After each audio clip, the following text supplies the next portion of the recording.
Exercise number 2। आज के इस लेसन में हम सीखने वाले हैं कि सिंपल इंटरेस्ट और कंपाउंड इंटरेस्ट कैसे कैलकुलेट कर सकते हैं। तो सिंपल इंटरेस्ट का जो फॉर्मूला है is equal to S I is equal to P R T divide by 100। तो पी क्या है, प्रिंसिपल अमाउंट है, आर क्या है, इंटरेस्ट रेट है, और टी है the total amount of time. तो टाइम कितने ईयर्स का है, 1 ईयर, 2 ईयर, 3 ईयर के लिए हम लोग सिंपल इंटरेस्ट फाइंड कर रहे हैं।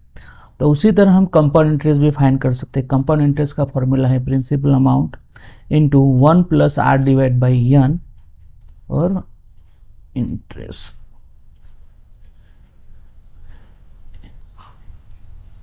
एन इंटू 100 और उसका पावर है, जो भी इसका रिजल्ट आएगा उसका पावर करना है एन इंटू टी। अभी एन क्या है, ओके, तो एन है हमारा, तो आर हम परसेंटेज में दे देते हैं, यहाँ से आर परसेंटेज, यहाँ से 100 निकाल देते हैं। तो आर परसेंटेज में इंटरेस्ट रेट है, डिवाइड बाई एन है, और उसका पावर एन इंटू टी है। इंटरेस्ट रेट आर परसेंटेज है, divide by N. Now the P is a principal amount पता है, आर रेट ऑफ इंटरेस्ट है, T is equal time period in years है, n is the number of times that interest is compounded per year। तो compound interest में क्या होता है कि एक साल हो गया तो उसके बाद वो इंटरेस्ट प्लस प्रिंसिपल अमाउंट, अभी दोनों के ऊपर इंटरेस्ट लगता है। तो that is the problem.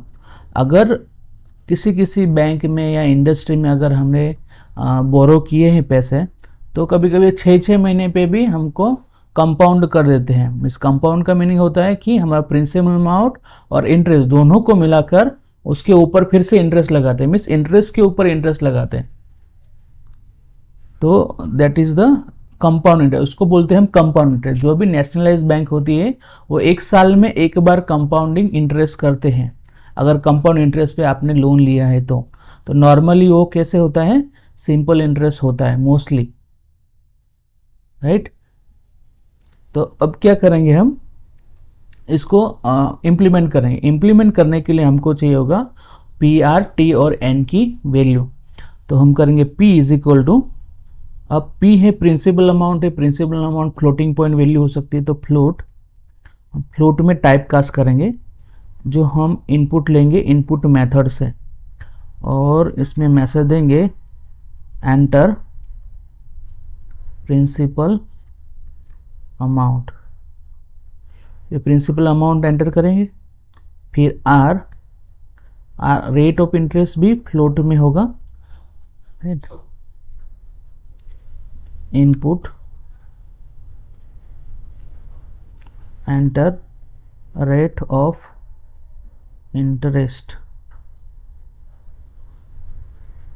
Interest, तो नॉर्मली एंटर करेंगे, हम उसको परसेंटेज में कैलकुलेट कर लेंगे। फिर है T is equal to time period.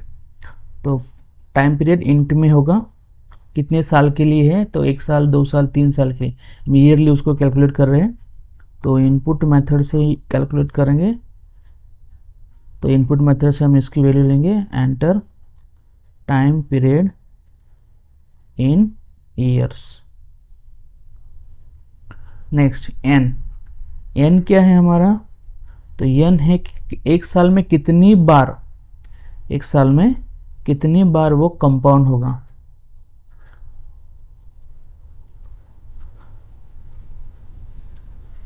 Enter number of times interest compounded per year. एक साल में कितनी बार इंटरेस्ट हमारा कंपाउंड हो जाएगा प्रिंसिपल के साथ। अभी हम करेंगे सिंपल इंटरेस्ट को फाइंड। सिंपल इंटरेस्ट का फॉर्मूला है P into R into T divide by 100। तो ये है हमारा सिंपल इंटरेस्ट का फॉर्मूला। लेकिन कंपाउंड इंटरेस्ट के लिए हम क्या करेंगे, जैसे हमारा इसमें दिया है वैसे ही हम लोग टाइप करेंगे। तो हमारा फॉर्मूला होता है P into 1 plus rate of interest है, ओके, रेट अगर 10% दिया तो 10% का कितना होगा, ओके, तो हम लोग क्या करेंगे, उसको परसेंटेज में कैलकुलेट कर लेंगे। अगर यहाँ पे enter the rate of interest लिखा है, अगर उसने 10% डाला तो उसको हमको परसेंटेज में कैलकुलेट करना पड़ेगा, मीन्स फ्लोटिंग पॉइंट वैल्यू में कैलकुलेट करना पड़ेगा। तो R डिवाइड बाई 100, तो R डिवाइड बाई 100 ये होगा। और R डिवाइड बाई हमको क्या करना है, N भी करना है, तो 100 इंटू N हो जाएगा। तो इसको मैं ब्रैकेट में ले लेता हूँ,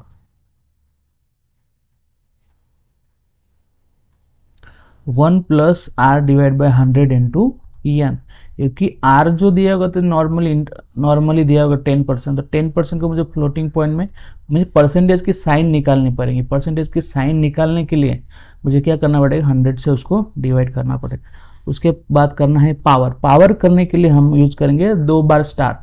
तो 2 बार स्टार करने के बाद हमको क्या करना है, मल्टीप्लाई करना है टाइम से।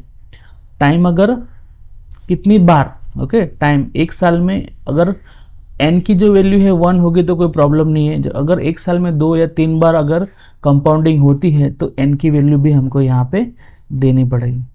तो ये ऐसे कैलकुलेट होगा, total amount with principal, means total amount principal के साथ इंटरेस्ट के साथ सब मिला के इतना होता है। तो कंपाउंड इंटरेस्ट क्या होगा, तो compound interest is total amount minus principal amount, right.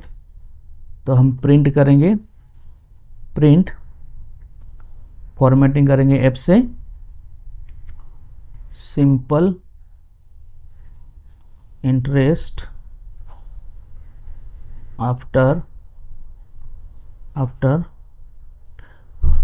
Place order ले लिया, T years is SI, okay. अगर आपको ये पता नहीं मैंने कैसे यूज किया है तो मैंने इसके लिए एक फॉर्मेटिंग का वीडियो बनाया है कि स्ट्रिंग को हम कैसे फॉर्मेट कर सकते हैं, तो आप उसको देख सकते हैं। तो इसी सीरीज में, इसी प्लेलिस्ट में वो वीडियो बनेगा, मिलेगा आपको स्ट्रिंग फॉर्मेटिंग के related. Compound interest after T years is CI, okay। तो this is regarding first simple interest and compound interest. मैं करता हूँ इस प्रोग्राम को एग्जीक्यूट, फिर हम देखते हैं कि उसका रिजल्ट क्या आता है। तो सबसे पहले तो हमको ये पूछेगा, इनपुट डालना पड़ेगा, और उसके बाद वो simple interest and compound interest calculate करेगा। तो चलो प्रिंसिपल अमाउंट है हमारा, प्रिंसिपल अमाउंट चलो हम 10,000 डालते हैं। 10,000 डालने के बाद इंटरेस्ट रेट सपोज के 10 डालते हैं फॉर सिंप्लिसिटी अंडरस्टैंडिंग के पर्पस। टाइम पीरियड सपोज के हम 5 ईयर्स डालते हैं, और number of times interest compounded per year suppose के 1 ही ले लेते हैं अभी। तो 1 लेने के बाद देखो, सिंपल इंटरेस्ट आफ्टर 5 ईयर्स, तो हर एक साल में 10% से 10,000 का कितना होगा, 1,000 होगा। तो 5 साल का कितना हो गया, तो 5,000 हो गया, that is correct. But compound interest कितना हो रहा है, 6,105 रुपया और सम पैसे, इतना हो रहा है। वो क्यों हो रहा है, क्योंकि एवरी ईयर इंटरेस्ट के ऊपर भी इंटरेस्ट लग रहा है, राइट। तो 6,105 लग रहा है। अब इसको ही हम अगर n की वैल्यू चेंज करके देखें, ओके, तो इससे ज़्यादा ही आना चाहिए। तो n की वैल्यू के सब कुछ सेम रखेंगे, हम सिर्फ क्या करेंगे, n की वैल्यू चेंज कर देंगे। इंटरेस्ट रेट 10 है, टाइम पीरियड है 5 ईयर्स, और n की वैल्यू सिर्फ हम 2 कर देते हैं। तो जहाँ पे हमारा कंपाउंड में सिंपल इंटरेस्ट तो सेम ही आएगा, कंपाउंड इंटरेस्ट में 6,105 आ रहा था, तो अभी कितना आना चाहिए, कुछ ज़्यादा ही आना चाहिए। 6,105 और 6,288, ये हमारे रिजल्ट आ रहा है, राइट। इसको अगर हम लोग 2 डिजिट में फॉर्मेटिंग करना, तो अब हम सेम अमाउंट डालेंगे 10,000, उसके बाद 10, उसके बाद ईयर्स 5 और कंपाउंडेड 1। तो इस तरह से अगर हम यहाँ पे फॉर्मेटिंग कर देते हैं कि सिंपल इंटरेस्ट जो है वो जो 2 डेसिमल पॉइंट तक ही उसका आंसर आना चाहिए, और कंपाउंड इंटरेस्ट है उसका भी 2 डेसिमल पॉइंट तक ही आंसर आना चाहिए। तो हम ऐसे फॉर्मेटिंग कर सकते हैं। तो ये वाला इंटरेस्ट डाला, उसके बाद 2 डेसिमल पॉइंट तक ही हमारा आंसर आया। जब हम लोग ने यहाँ पे देखा था ओवर हियर, तो हमारा ये तो बराबर आ रहा था, लेकिन ये जो आंसर आ रहा था ये बहुत ज़्यादा आ रहा था, राइट। तो ये ऐसे वाला हमको नहीं चाहिए, हमको क्या चाहिए, सिर्फ 2 पॉइंट तक ही चाहिए। तो हम इसको इस तरह से फॉर्मेटिंग कर सकते हैं। ये वाली फॉर्मेटिंग भी मैंने अपने फॉर्मेटिंग की वीडियो में आपको बताई है, आप वहाँ पे जाके देख सकते हैं कि फॉर्मेटिंग कैसे होती है। मैं मिलता हूँ आपको नेक्स्ट वीडियो में।